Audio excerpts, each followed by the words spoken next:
गोपी त्याग कर कृष्ण अंतर्धान हो गए। जब राधा रानी को कन्हैया नहीं मिले तो वो भी पुकारने लगे, लेकिन जो व्यक्ति जहाँ खोता वहीं मिलता भी है।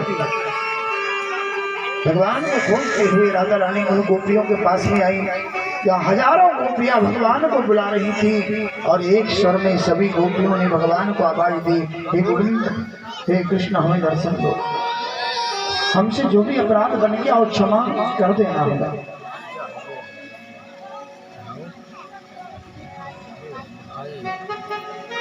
जाने अनजाने में जीव से अहंकार बस कोई ना कोई अपराध तो बन जाता है।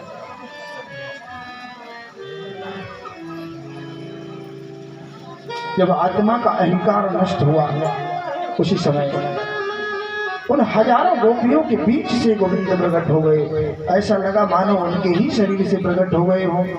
बोलो रास बिहारी भगवान की जय हो।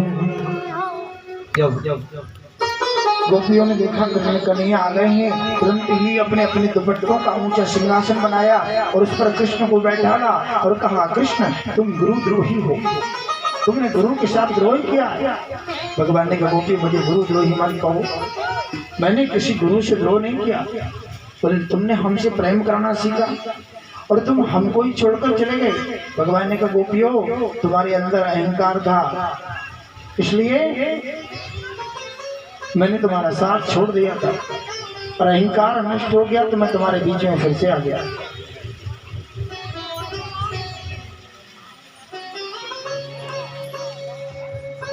गोपियों ने पूछा, प्रभु एक बात बताओ, संसार में प्रेमी 3 प्रकार के होते हैं।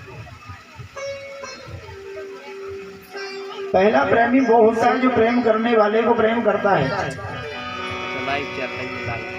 दूसरा वो होता है जो प्रेम करने वालों को प्रेम करता है और ना करने वालों को भी करता है।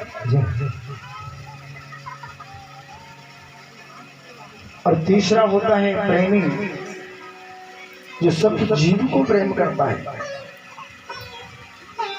लेकिन इसका दिखावा नहीं करता, एहसान नहीं जताता, वो होता है सच्चा प्रेमी। भगवान ने कहा, मैं वो हूं, क्योंकि प्रेम तो निश्चल सिंधु का बिंदु है जो किसी प्रकार से स्वार्थ में नहीं बदलता, और जो स्वार्थ में चले वो प्रेम नहीं हो सकता, क्योंकि प्रेम तो कभी स्वार्थी होता ही नहीं है। हमारे राजन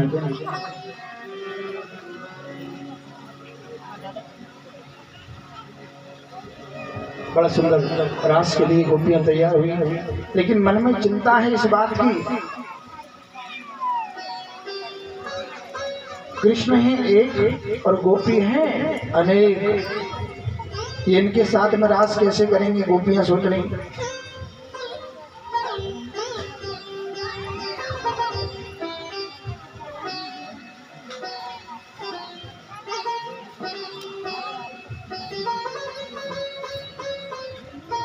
तो भगवान ने जितनी गोपियां थी उतने ही रूप धारण किए, एक एक गोपी बीच बीच माधव, जितनी गोपियां उतने ही कृष्ण बन गए और सभी के साथ ताल से ताल मिलाकर के रास करने लगे। पैरों की थिरकन पड़ने लगी, भौहें उचकने लगी और एक दूसरे के साथ ताल मिलाकर नाचने लगे। कमर तो ऐसे लगती मानो टूट जाएगी, झुक जाएगी। भगवान का बड़ा सुंदर नृत्य देखा, कामदेव सोचने लगा, आज तो मेरी विजय निश्चित है। स्वयं परमात्मा ही नाच रहे हैं गोपियों की सुंदरता पर, तो मुझे विजय मिलेगी। कामदेव ने बाण छोड़ा तो भगवान ने उसे पकड़कर आकाश में बांध दिया और कहा, कामदेव मैं किसी स्त्री की सुंदरता पर मोहित होकर नहीं नाच रहा हूं, क्योंकि मेरे लिए ये सब स्त्रियां नहीं है। मैं तो इनको पिछले जन्मों के दिए हुए वरदान की पूर्ति के लिए आज इनकी मन की इच्छा पूरी कर रहा हूं। मेरी इच्छा के लिए मैं कुछ नहीं करता। और जो अपनी इच्छा के लिए दूसरों का संवर्धन करता है, दूसरों का दुरुपयोग करता है, दूसरे लोगों को परेशान करता है, स्वयं सुख पाने के लिए वो महापाप होता है।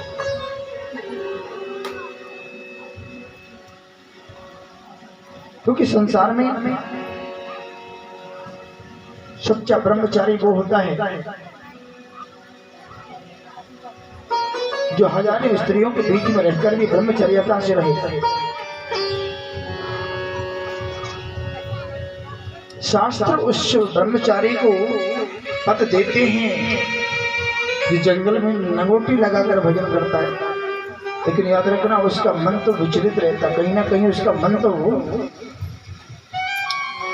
विचलित हो जाता है। तो ब्रह्मचारी वो है जो नारी समाज का सम्मान करता हो, हजारों नारियों के बीच में रहकर भी ब्रह्मचर्यता से रहता हो। और मैं वो हूं। इतना कहकर कामदेव को आकाश में लटकाया, बड़ा सुंदर रास हुआ, महाराज हुआ। लेकिन महादेव दर्शन करने आए भोले बाबा। पार्वती मैया ने रोका, भोलेनाथ मत जाओ, वहां कोई पुरुष नहीं जा सकता। भोले बाबा नहीं माने, आए तो ललिता विशाखा ने रोक दिया, अंदर नहीं जा सकते बाबा, अंदर कोई पुरुष नहीं जा सकता।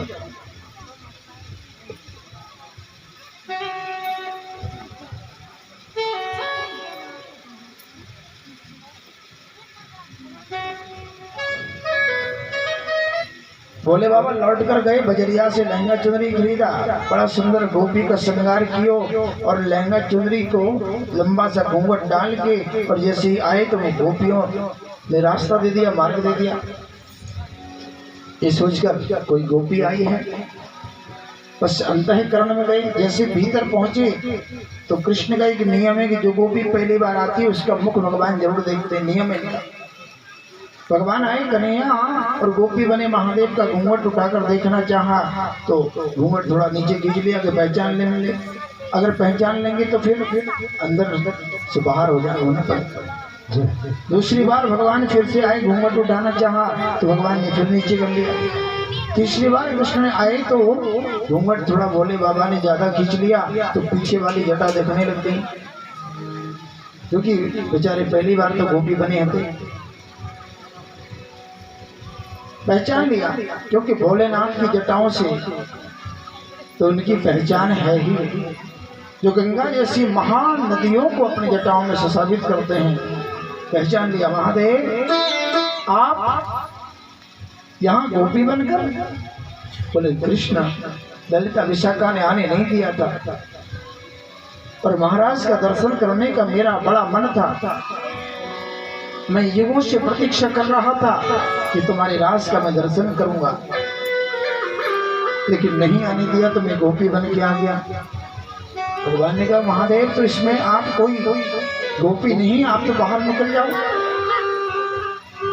और बाहर नहीं जाते तो आपको हमेशा वृंदावन में गोपी बनकर रहना पड़ेगा। बोले मुझे स्वीकार है, मैं हमेशा वृंदावन में गोपी बनकर ही रहूंगा, लेकिन मुझे बाहर मत निकालो। भगवान ने ये शब्द स्वीकार कर ली, और ये आज भी महादेव गोपी के वेश में वृंदावन में विराजमान, और इनका एक नाम और बढ़ गया, गोपेश्वर महादेव। बोले गोपेश्वर महादेव की बड़ा सुंदर रास हुआ। उस रास में गोपियां नाचती रही, कृष्ण बांसुरी बजाते रहे। लेकिन प्रभात का अरुण उदय होने वाला है, सूर्य नारायण का प्रकाश दिखने लगा, पूर्व दिशा से लालिमा निकलने लगी। भगवान ने बांसुरी को मध्यम कर दिया, और सभी गोपियां बांसुरी का स्वर मध्यम हुआ तो लौटकर वापस अपने अपने परिवार की तरफ चली गई। सजनों,